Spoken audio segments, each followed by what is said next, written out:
Greetings viewers, Eric the Car Guy here, also known as ETCG1 on this here channel. Why? Because I got the cool hat on. Yeah, I know, I always say that. But here on ETCG1 we talk about stuff. We don't do repair videos, so if you're looking for repair videos, I will post a link down in the description to my Eric the Car Guy channel where you can go to and watch all the repair videos that you like. Otherwise, if you want to stick around and join in on the conversation, welcome. I'm happy to have you. Well, as you can see, we have changed our venue slightly. We are in the Fairmont. Yes, the Fairmont. I missed it, honestly.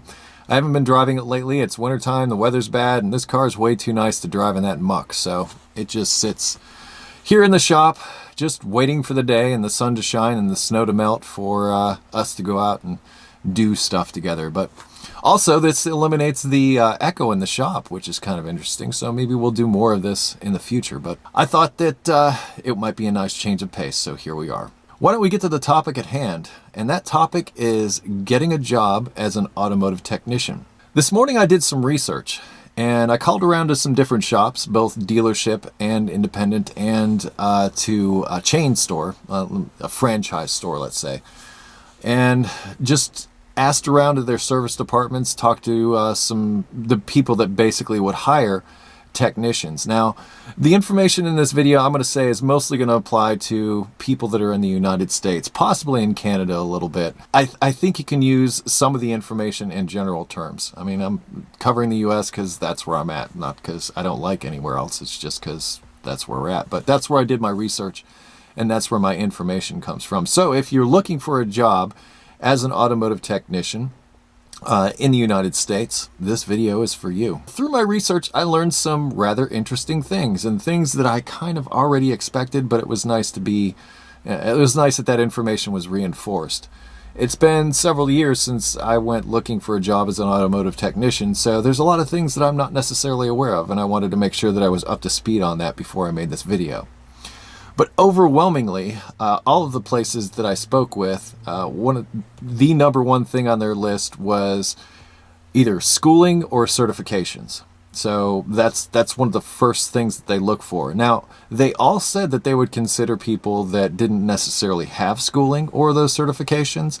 However, they're at the bottom of the pile. And this is something I've been saying for a while in my videos, is that if you don't get the automotive education or make the effort for the certifications, not saying that you can't get a job in the automotive world, because many of you have, but it might be a bit more difficult because, as I said, those applications would go more towards the bottom of the pile. The dealership that I spoke of was actually McCluskey Chevrolet here in Cincinnati, Ohio. And I spoke with Tim Shaw, who actually gave me the most amount of time out of anyone. Let's face it, this is a busy industry, and not a lot of people have the time to talk to people just calling them out of the blue on the phone. But it sounds to me like he's got to have a heck of a shop going on there at his dealership. A lot of his technicians have been there for some time. Which brings me to a good point. If you are looking for a job, and I've said this in the past, make sure you interview that employer as much as they're interviewing you. And one of the best ways to do that is to speak to some of the people that are actually working for that employer. If it's at all possible. It may not be possible to do so, but if it's at all possible, it's something that I would strongly recommend, because nobody's going to know what it's like to have a job at a place other than the people that are working there. Anyhow, it was just a really great conversation that I had with him, and in my opinion, he would be an ideal employer. As I've said in the past, the dealership environment is the best place to learn and continue learning. Not saying that independent shops or franchise locations don't necessarily have, the ability for upward mobility, anything like that. It's just, for my money, you can't beat factory training, hands down. The people that made, designed, and engineered those vehicles are going to know them better than anyone else, especially when it comes to the latest technologies. That's something I spoke of in the last video I did about finding an automotive school, trying to find a place that could suit your needs in that regard. Now let's move on to the franchise shop that I spoke to. And the hiring requirements were similar, but it didn't seem as imperative. The franchise shops don't charge the same as a dealership does. Everybody knows that. So we end up at those places. And as a result, they're a little further down in the food chain, let's say.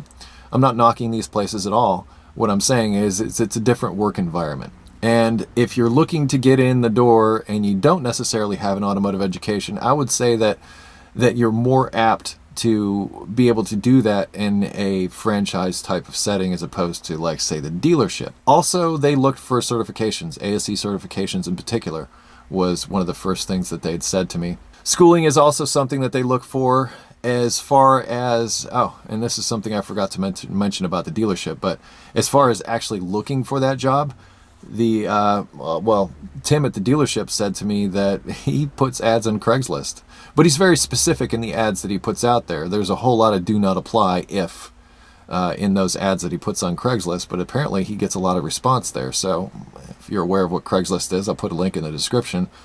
You might want to check that out if you're looking for a job as an automotive technician. As far as the franchise goes, I guess they always have a help wanted sign on the front door, and people come in, they drop off applications. But I've actually managed one of these places in the past, and because they're a franchise, a lot of things go through corporate, including hiring you. So you may be talking to someone that may be your manager, but they may not be 100% responsible for hiring you in the end. There may have to be something going through corporate, not really sure. It's a franchise, so it should be, a standalone entity with a name on the front. The impression that I got from that is the door was always open for people looking to get a job as an automotive technician, but it wasn't, he didn't do anything to actively seek out other employees. They pretty much came to him. So that was interesting. Now, all the independent places I called, they were all out to lunch. But I'm going to guess that the independent shops are very similar to the franchise locations in that they may not have a structure set up. They're looking for certifications and education. One last thing on automotive education that I wished I'd mentioned in that other video was that look for a school that can actually give you a degree as opposed to just certification. That's a very important thing that I missed, that was actually touched on by an automotive high school teacher on my Facebook. So if you are looking for an automotive school, look for something that comes with a degree.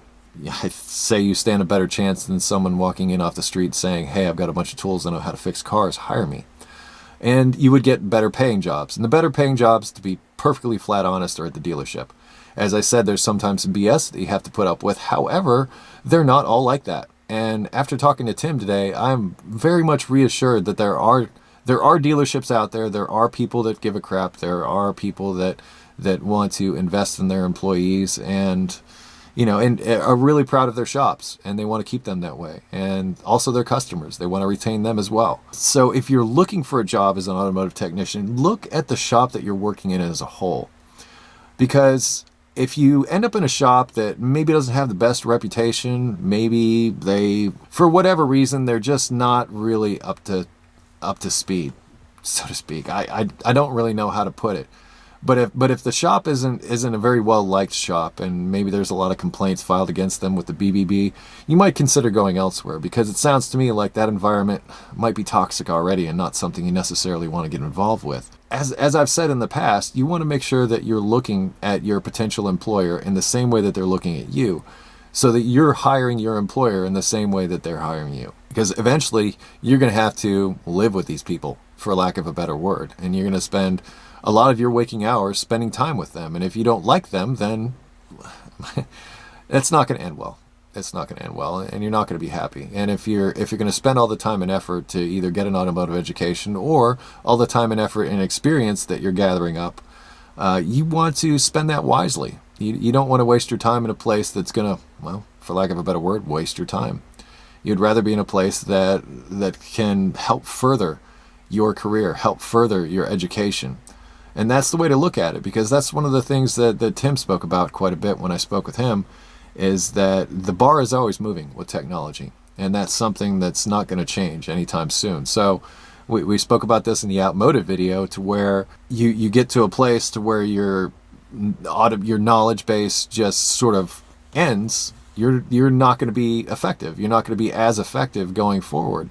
You're going to spend a lot of time behind the 8 ball trying to get caught up, trying to stay abreast of technology. And these things come out of the blue. I can tell you from experience that working in the auto repair industry, things happen quickly.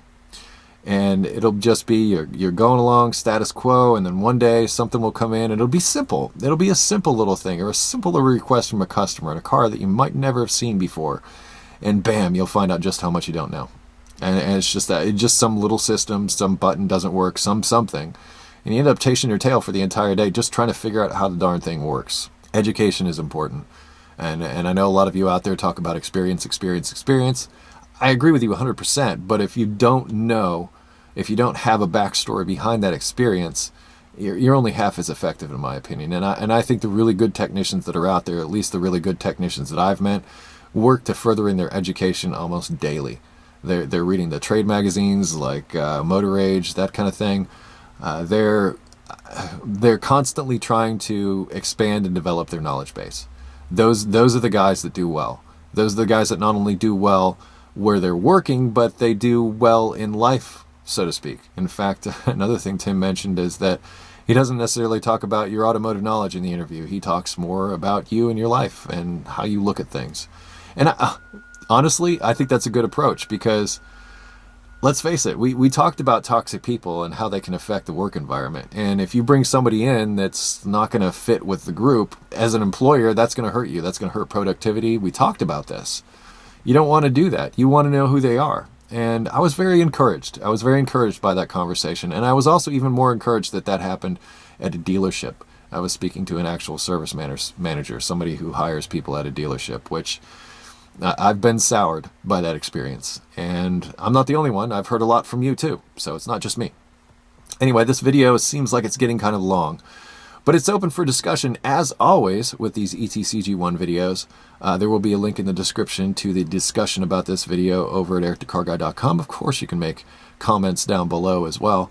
I read through those, but I may not necessarily respond to all of them, but I am listening. Please know this. If you need some auto repair help, well, we can help you out with that over at ericthecarguy.com. 24 hours a day, 7 days a week, 365 days a year. It is there for you.